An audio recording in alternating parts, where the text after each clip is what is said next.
وجاءهم البينات والله لا يهدي القوم الظالمين أولئك جزاؤهم أن عليهم لعنة الله والملائكة والناس أجمعين خالدين فيها لا يخفف عنهم العذاب ولا هم ينظرون كيف يهدي الله قوما کس طرح اللہ ہدایت دے اس قوم کو کفروا بعد ایمانہم جو ایمان لانے کے بعد کافر ہو گئے وشہدوا ان الرسول حق اور انہوں نے گواہی دی کہ رسول حق ہے وقد جاءهم البینات اور ان کے پاس دلیلیں بھی آ گئی واللہ لا یہدی القوم الظالمین اللہ رب العزت ظالم قوم کو ہدایت نہیں دیتے اولئک جزاؤہم اور ایسے لوگوں کا بدلہ ان علیہم لعنت اللہ والملائکۃ والناس اجمعین کہ ان پر اللہ کی لعنت فرشتوں کی لعنت اور سب لوگوں کی لعنت ہے خالدین فیہا وہ جہنم اور لعنت میں رہیں گے ہمیشہ لا یخفف عنہم العذاب ان میں عذاب میں کوئی تخفیف نہیں ہوگی کمی نہیں ہوگی ولا ہم ینظرون اور نہ ان کو مہلت دی جائے گی الا الذین تابوا من بعد ذلک ہاں مگر وہ لوگ جنہوں نے اس کے بعد توبہ کی واصلحوا اور اپنے اعمال کو درست کیا فإن اللہ غفور رحیم اللہ رب العزت معاف کر دینے والا اور رحم کرنے والا ہے ان الذین کفروا بعد ایمانہم وہ لوگ جنہوں نے کفر کیا ایمان کے بعد ثم ازدادوا کفرا پھر کفر میں بڑھتے گئے لن تقبل توبتہم ان کی توبہ قبول نہیں ہوگی واولئک هم الظالمون اولئک هم الضالون اور یہی گمراہ ہو گئے اولئک ان الذین کفروا وماتوا اور بے شک وہ لوگ جنہوں نے کفر کیا اور مر گئے وہ کفار اس حال میں کہ وہ کفر ہی پر مرے فَلَنْ يُقْبَلَ مِنْ أَحَدِهِمْ مِلْءُ الْأَرْضِ نہیں قبول کی جائے گی کسی کی طرف سے زمین بھر کر ذهباً سونے کی وَلَوِ افْتَدَىٰ بِهِ اگرچہ وہ فدیے میں دے دے أُولَٰئِكَ لَهُمْ عَذَابٌ أَلِيمٌ ایسے لوگوں کے لیے دردناک عذاب ہے وَمَا لَهُم مِّن نَاصِرِينَ اور کوئی ان کا مددگار نہیں میرے محترم بزرگوں اور دوستو پچھلے درس میں یہ گزرا تھا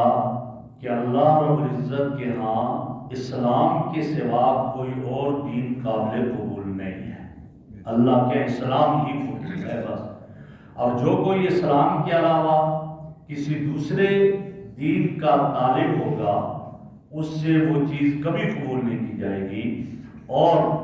ایسا شخص دنیا میں بھی ناکام و نامراد ہوگا اور آخرت میں ایسا شخص جہنم کا حقدار ہوگا اور آج کے درس میں کیا بتایا جا رہا ہے کہ اسلام لایا اور اسلام لانے کے بعد پھر آدمی کفر کر پھر کفر پر چلا گیا تو اسلام میں داخل ہونے کے بعد پھر واپس کفر کرنا اور کفر میں چلے جانا اس کی مذمت کو بیان کیا گیا ہے اور یہ واضح کیا گیا ہے کہ اللہ ایسے لوگوں کو ہدایت کی توفیق ہی نہیں دے گا وہ ہدایت سے معروم رہیں گے اور نہ ہی ان کی توبہ قبول کرے گا اور اس کا نتیجہ یہ ہوگا کہ ایسے لوگ ہمیشہ ہمیشہ جہنم میں رہیں گے تو یہ ارشاد فرمایا اور اس آیت کا شان نزول جو بیان کیا مختلف روایات ہیں حضرت ابن عباس رضی اللہ عنہ فرماتے ہیں کہ نبی اکرم صلی اللہ علیہ وسلم پر بعض لوگ ایمان لے آئے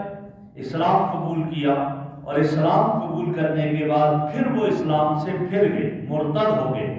اور مرتد ہونے کے بعد پھر وہ کفر پر ہی ڈٹے رہے ان میں ایک منافق جس کا نام بشیر تھا وہ بھی تھا اور پھر یہ مرتد ہو کر جا کر کافروں سے یہ مل گیا یہ منافق اور وہاں جا کر اسلام اور حضور اکرم صلی اللہ علیہ وسلم کی سخت مخالفت کرتا رہا تو ان کے بارے میں آیا کہ پہلے ایمان لایا پھر کفر میں چلے گئے حضور صلی اللہ علیہ وسلم کی حقانیت کا اقرار کیا پھر مرتد ہو گئے اللہ ایسے لوگوں کو ہدایت نہیں دیں گے اور کس طرح ہدایت نہیں دیں گے ایک روایت میں یہ آتا ہے کہ یہ آیت ایک ابن خطل ایک آدمی تھا جو حضور صلی اللہ علیہ وسلم پر پہلے ایمان لے آیا، اور آپ صلی اللہ علیہ وسلم نے اس آدمی کو صدقات وصول کرنے پر لگا دیا۔ ایک دن وہ صدقات وصول کرنے جانے لگا، اس کے ساتھ ایک خادم بھیج دیا کہ یہ تمہارا خادم ہے، خدمت کرے گا۔ راستے میں جاتے ہوئے اس کے لیے خادم کھانا تیار کرنے لگا، کھانے میں تاخیر ہوگی تو اس ابن خطل نے اس اپنے خادم کو قتل کر دیا۔ جب قتل کر دیا تو ظاہر ہے کہ ایک آدمی نہ کسی کو قتل کرے تو اس کے بدلے میں دو چیزیں، یا قصاصاً اس کو قتل کیا جائے گا، اور اگر اس کے ورثاء مقتول کے ورثاء اس پر آ جائیں جی ہم نہیں معاف کر دیتے ان کو اور دیت ہو تو دیت دی جائے گی۔ اب یہ دو ہی صورتیں تھیں۔ اب اس نے اگر یہ قصاصاً وہاں رک جاتا، ہو سکتا ہے دیت مل جاتی، یا قتل قصاصاً کیا جاتا تو یہ آخرت کے عذاب سے بچ جاتا، دنیا کی سزا ہو جاتی۔ لیکن اس نے سوچا کہ مجھے دنیا میں سزا نہ ملے، یہ مرتد ہو گیا اور کافروں کے ساتھ جا کر مل گیا۔ جب کافروں سے ملا یہ تو اس کے بعد اس نے کیا کیا، باندیاں رکھی ہوئی تھی، محفل لگاتا تھا، اور اسی طریقے سے یہ باقاعدہ رقص اور سرود کی محفلیں چلتی، اور پھر اسلام کی بھی مخالفت کرتا، توہین کرتا، اور نبی اکرم صلی اللہ علیہ وسلم کی توہین کرنے لگ گیا، سر عام آپ صلی اللہ علیہ وسلم کی توہین۔ جب توہین کرتا تو آپ نے فرمایا بھائی ابن خطل اور اس کے ساتھ 4 اور آدمی تھے، جہاں بھی ملے ان کو قتل کر دو۔ آپ نے یہ آرڈر جاری کر دیا۔ تو 8 ہجری میں جب مکہ فتح ہوا اور آپ فاتح کی حیثیت سے مکہ میں داخل ہوئے، جب مکہ میں داخل ہوئے تو اس وقت ابن خطل بیت اللہ کے کعبے کے ساتھ چپٹا ہوا تھا، بیت اللہ کے پردے کے ساتھ چپٹا ہوا تھا، یہ کیفیت تھی۔ تو آپ صلی اللہ علیہ وسلم سے کہا گیا یا رسول اللہ انہو متعلق بستار کعبہ، کعبہ کے پردے کے ساتھ اور اس کے کپڑے کے ساتھ لپٹا ہوا ہے۔ آپ نے فرمایا اس کو قتل کر۔ ابن خطل کو وہاں پکڑا اور حجر اسود اور مقام ابراہیم کے درمیان ذبح کر دیا اور قتل کر دیا۔ تو یہ ان لوگوں کے بارے میں آئی، فرمایا اللہ کیسے انہیں ہدایت دے جو پہلے ایمان لائے، پھر ایمان لانے کے بعد مرتد ہو گئے، اور پہلے حضور کا اقرار بھی کر لیا پھر مرتد ہو کر توہین کرنے لگے۔ اللہ ایسے آدمی کو توفیق نہیں دیتا ہے اور اللہ ہدایت نہیں دیتا ہے اسے۔ اور اس میں بعض حضرات نے یہ بھی کہا کہ یہود کے بارے میں یہ آیتیں نازل ہوئی، اور یہودی وہ حضور صلی اللہ علیہ وسلم کو پہلے مانتے تھے، اور کیسے مانتے تھے؟ قرآن میں آیا وَقَالُوا مِن قَبْلُ يَسْتَفْتِحُونَ عَلَى الَّذِينَ كَفَرُوا،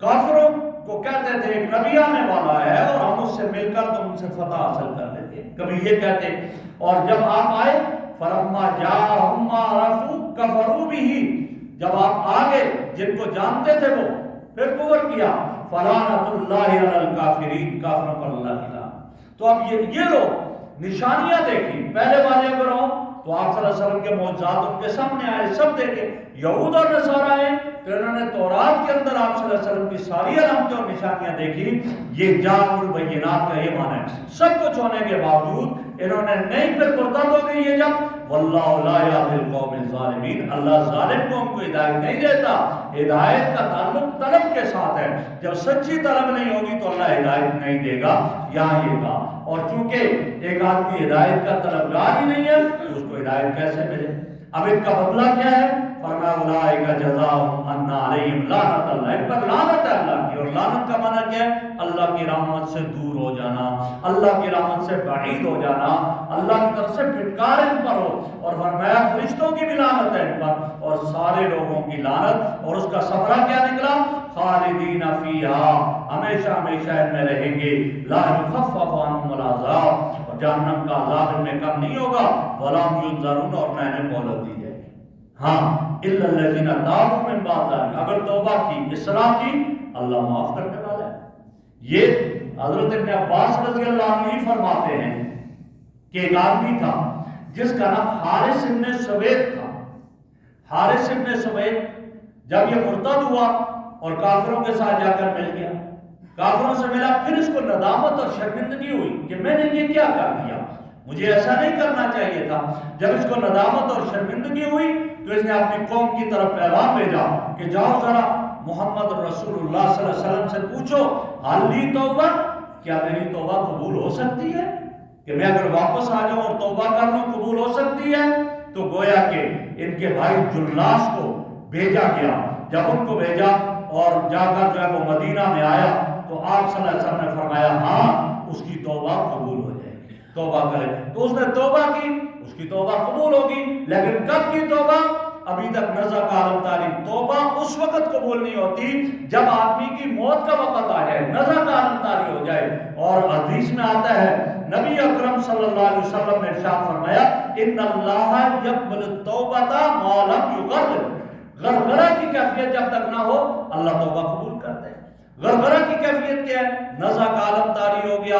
اب نظریں پھٹ گئی، سامنے آخرت کا منظر آ گیا، دنیا کا منظر ختم ہو گیا، اب توبہ قبول نہیں ہوتی. اس سے پہلے آدمی توبہ کرے صدق کے دل سے، اللہ اس کی توبہ کو قبول کرتے ہیں. تو یہی فرمایا الا الذین، مگر وہ لوگ تابوا من بعد ذلک، ایسی حرکت ہوئی ان سے لیکن پھر توبہ کر لی، وہ اصلحوا، اور اپنے اعمال کو درست کر لیا، فإن اللہ غفور رحیم، تو ان کو معلوم ہونا چاہیے اللہ معاف کرنے والا اور رحم کرنے والا ہے، اللہ توبہ قبول کرتا ہے. آگے فرمایا ان الذین کفروا بعد ایمانہم.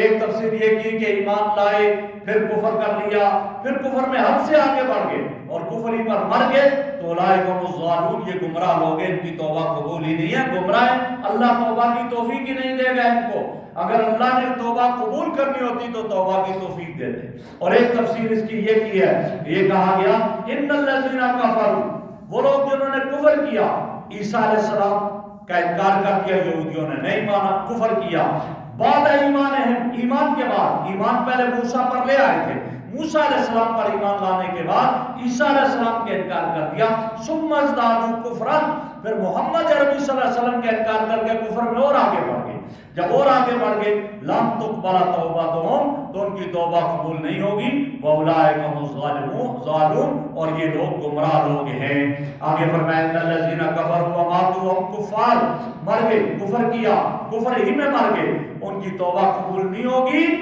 یہاں تک کہ وہ زمین بھر کر سونا فدیے میں بدلے میں دے دیں پھر بھی قبول نہیں ہوگی. حدیث میں آتا ہے نبی اکرم صلی اللہ علیہ وسلم نے ارشاد فرمایا قیامت کے دن ایک شہید کو سامنے لایا جائے گا، اللہ کی بارگاہ میں پیش کیا جائے گا اور اللہ سے سوال کریں گے اور ارشاد فرمائیں گے ہاں بتا تیرا ٹھکانہ کیسا ہے، تجھے جو مقام ملا جنت میں ٹھکانہ کیسا ہے؟ وہ عرض کرے گا اے میرے اللہ، اے میرے مولا، بہت بہترین ٹھکانہ ہے، بہت اچھا ٹھکانہ ہے. اللہ رب العزت فرمائیں گے اچھا اب مجھے بتا تیری کوئی اور تمنا ہے،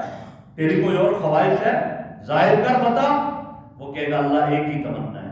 ایک اور خواہش ہے. پوچھا جائے گا کیا خواہش اور تمنا ہے؟ کہے گا اللہ میری یہ تمنا ہے مجھے دوبارہ دنیا میں جانے کی اجازت دے، میں دنیا میں جاؤں اور پھر میں وہاں پر تیرے راستے میں تیرے نام پر لڑتا لڑتا شہید ہو جاؤں. جو مزہ اس شہادت میں ہے وہ جنت کی بہاروں میں نہیں ہے. بس مجھے دوبارہ دنیا میں جانے دے، میں جا کر تیرے نام پر پھر شہید ہو جاؤں. جب یہ کہے گا اللہ کیا فرمائیں گے نہیں اس کی اجازت نہیں ہے، اب دنیا میں دوبارہ جانے کی اجازت نہیں. پھر اس کے بعد آپ صلی اللہ علیہ وسلم نے فرمایا کہ ایک کافر کو لایا جائے گا اور ظاہر کافر کا ٹھکانہ تو جہنم ہے. اللہ اس سے سوال کریں گے، پوچھیں گے، فرمائیں گے بتا تیرا ٹھکانہ کیسا ہے؟ وہ جواب میں کہا شر مکانا، بری جگہ ہے، بہت برا ٹھکانہ ہے، سزا عذاب جہنم ہے. جب کہے گا بہت برا ٹھکانہ ہے تو اللہ رب العزت فرمائیں گے اچھا چلو مجھے یہ بتاؤ اگر ساری زمین سونے سے بھری ہوئی ہو اور وہ تیرے قبضے میں ہو تو کیا تو اپنی جان کا فدیہ دینے کے لیے یہاں اس ساری کی ساری زمین کو دینے کے لیے تیار ہے کہ تیری جان اس جہنم سے بچ جائے اور تو فدیے میں ساری زمین سونے سے بھری ہوئی دے؟ سونے سے بھری ہوئی ساری زمین، مشرق سے مغرب، شمال سے جنوب، زمین سے آسمان، سونے سے بھری ہوئی. پہلی بات تو یہ ہے کہ بھری نہیں ہو سکتی. دوسرے کہ اگر اللہ دے دے کسی کو اس طرح اس وقت کہا بتا تو یہ اپنی جان بچانے کے لیے اپنے فدیے کے طور پر یہ دے دے گا؟ جب یہ کہے گا تو وہ کہے گا ہاں اللہ میں تیار ہوں، میں دے دوں گا، بس مجھے یہاں سے چھوڑا دیا جائے میں دے دوں گا. تو حدیث میں آتا ہے اللہ فرمائے گا تو جھوٹا ہے، تو جھوٹ بولتا ہے. پہلے والے کو کہا تو ٹھیک کہہ رہے ہیں لیکن دنیا میں دوبارہ بھیجنا نہیں ہے. اس کو کہا جائے گا تو جھوٹا ہے اور میں نے تو تم سے ایک معمولی مطالبہ کیا تھا اور وہ کیا مطالبہ تھا کہ مجھے وحدہ لا شریک مانو، میرے ساتھ کسی کو شریک نہ کرو۔